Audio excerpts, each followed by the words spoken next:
Hello, and welcome to my final part of this series where I try and beat Pokémon Legends Z&A before any of my friends can.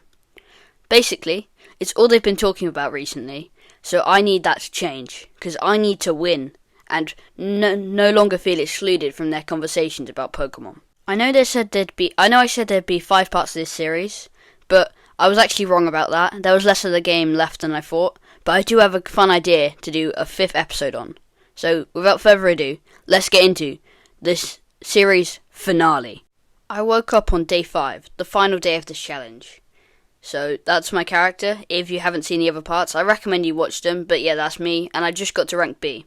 We had our last strategy meeting, and we decided about the Mega Evolution Pokemon.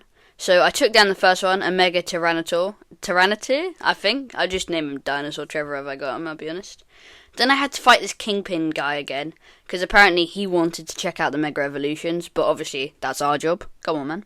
So we took down that Mega Starmie person thingy that one of my teammates has. And then this Dragonite took absolutely ages, but I eventually managed to get it done, with no thanks to my teammate, I'll be honest. Then my final Z&A Royale match got announced, but we didn't know who he was.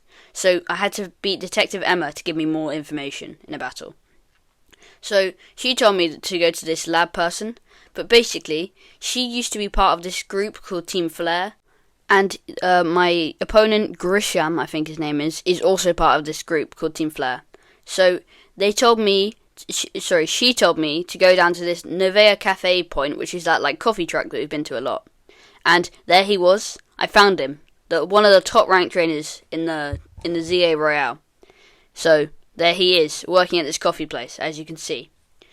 So, apparently, I needed to go to this place to find out more details. But first, I decided I was going to get my ticket for the Z&A Royale first. I got 8 wins on the first day, and then cleared out the rest on the other day. So, got how many? 14 there. Nice, good work there. Finally had done this, because I find this bit a bit tedious, where you're trying to get the Challenger ticket. Then his psychic person decided she wanted to battle me before they told me more information, so I won that easily. And basically, then they explained that AZ, who's that nice person who's taken me in, has created some legendary weapon that has the power to destroy the world or something, and one of their team members launched it. But then they told me to go into this labyrinth thing down underneath to find out more information. And I'll be honest, I kind of got stuck in this, which is kind of embarrassing because I've literally beat the water temple like first try, and this should have been really easy. But you know, I was having an off day, okay. So I entered so I finally got to the elevator, and then I found out more. Basically, these old Team Flare's idea was literally Thanos. They tried to, as you can see here. Wait, where's it? Yeah. The only way, see, they're talking now to reduce the number of living things with that ultimate weapon. These guys are literally Thanos. Then this guy, L, he was actually the one who wielded the ultimate weapon, which is kind of crazy. So, basically, AZ's thing here, Floette, she died, but then he built this insane power that will bring her back to life, but it took the life of other Pokemon, so that's kind of crazy. But he felt really bad about it. So then he put it in that prism tower to try and cause good. But all the power, I think, was like overflowing or something, and that's why Pokemon were mega evolving. So then it was finally time for me to have my battle with Grisham and try and get to rank A. Now, this guy was really good, and my OG Trevor was down to 34 HP, then 12, and somehow I just got the win right at the end, and I had beaten Grisham, the leader of the new Team Flare. I'd done it. As you can see, my victory confirmed here. And up to rank A. Come on, I've completed the Z&A Royale. But then the tower absolutely freaked out, which, not good. But Tawny wanted to battle me to decide, who should go up with Mega Floette and try and save the tower. So as you can see there, one last battle. Technically not part of the Z&A Royale, but the same style. And she was very bad. I don't understand how she's meant to be, anywhere near the best Mega Evolution user. So I beat her with, 2 Pokemon to spare. And so I had won, like you said. But then this person decides to be an absolute sore loser. Like, I kind of like Tawny at some point. She's a good rival, but she just decides that she's just gonna like go out of Mega Flower anyway because she wants to save everyone, even though like she's not very good. But whatever. So we had a last strategy meeting with all of my past rivals and like people I fought in the ZA Royale, because my job was to get to Zygarde, so they were gonna help me do that. Oh no, Batman's worst enemy. Batman is back. This guy decided to try and help me, even though Batman doesn't need help. For Gotham! Finally, I no longer had to see Batman's worst enemy. Anyway, so then I met up with Canary. Or Canary? I think it's Canary. And we took out another group of Mega Evolution Pokemon. And then her grandpa, right, decided that apparently I needed to get across this, like, rubble, which I did. But instead of just building a bridge, this guy builds a flipping parkour course for me to do. Like, the city's about to, like, the world and stuff is about to end. And, like, you're building a parkour course. Like, thanks a lot, mate. Anyway. And then this Jashint person decides that she has more important matters or something. Like, the universe is ending over here and she's got more important matters. Whatever. But her sidekick helped me take down the Mega Evolution Pokemons. And then I saw my G, and we took down another Mega Evolution Pokemon.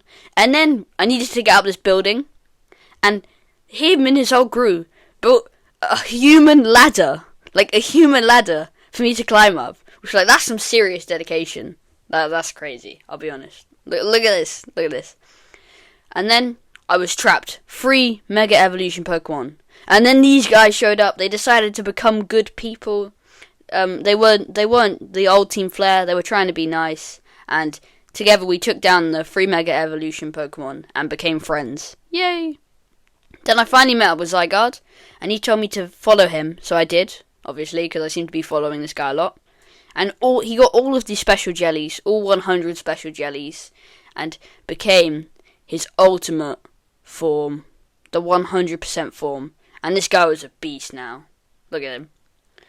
So, then I had to take down these flowers in order to deal damage to their tower with Zygarde. So, I'll be honest, this battle was terrible. But I took down my first one there, as you can see. Yeah, like, I hated this battle. Like, this game was, and then the ending was so, like, climactic. But then the actual fight was so anticlimactic. Anyway, so then I sent my Zygarde up, and he rained down some crazy attack, and did lots of damage on the tower. Then I needed to defeat the second wave of flowers. As you can see, I did there. Like, this battle was so boring. You can literally just stand behind one metal bit and win the whole thing. And then this guy leaps up again, rains down 1,000 arrows, 1,000 arrows on the tower. Insane. Absolutely insane. And you can see his dragon-type move is charging up there. Crazy. So, I defeat the next wave of these flowers. Again, really, really easy. Really anticlimactic. I know I said that word, like, so much. But I did not like it. It was really annoying. And then, finally, Zygarde, yeah, that's his name, Zygarde 100% form, leaps up, ready to defeat land the final blow on the tower. Boom, Core Enforcer, sounds like something you do in yoga, but who cares? And he flies up, he gets ready to strike. He all of his snake thingies, or his hair, I don't know what that's meant to be, pull out some crazy mega orb thingy that looks like anime. This guy leaps down, puts a thunderbolt in the tower, and down it goes. The city is saved. And I had done it. Except I hadn't.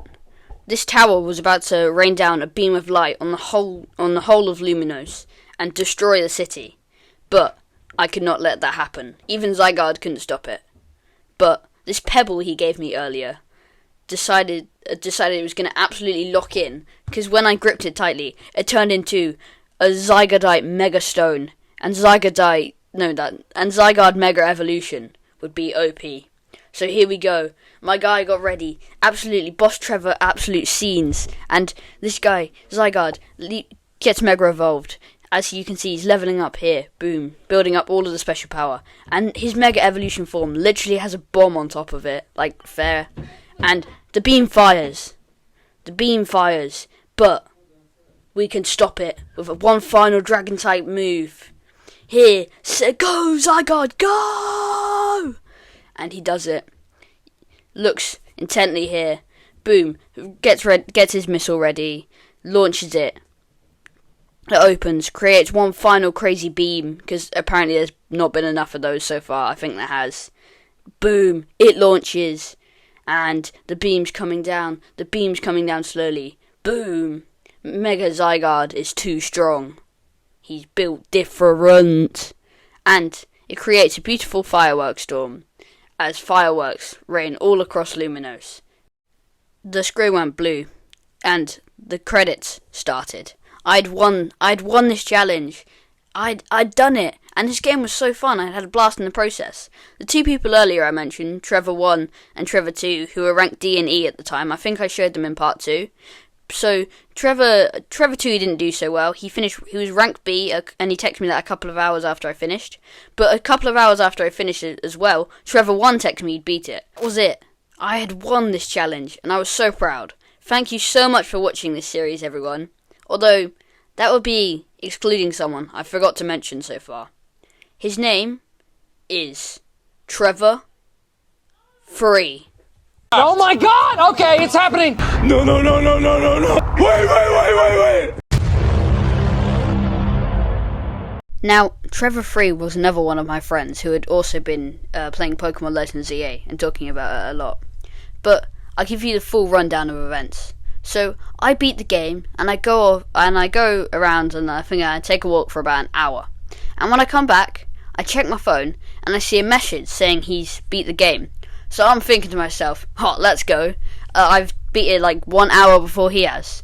But then I see this message was from 2 hours ago. So I had lost out by an hour. I was devastated.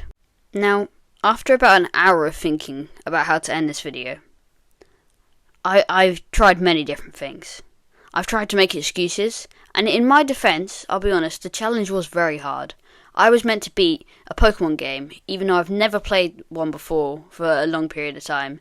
And I started 5 days late, and I had to beat it before these people who literally love Pokemon. So the challenge was very hard. But then I realised, that's not the main point. I had gained something so much better than a win. I had gained a new series for me to enjoy. A new series that I will enjoy for years to come, and I will pass down to my children, and they will pass it down to their children, and generations of Pokemon fans will be brought up because of this challenge. So, yes, I may have lost, but I think I've gained something much better. I've gained a new series for me to enjoy.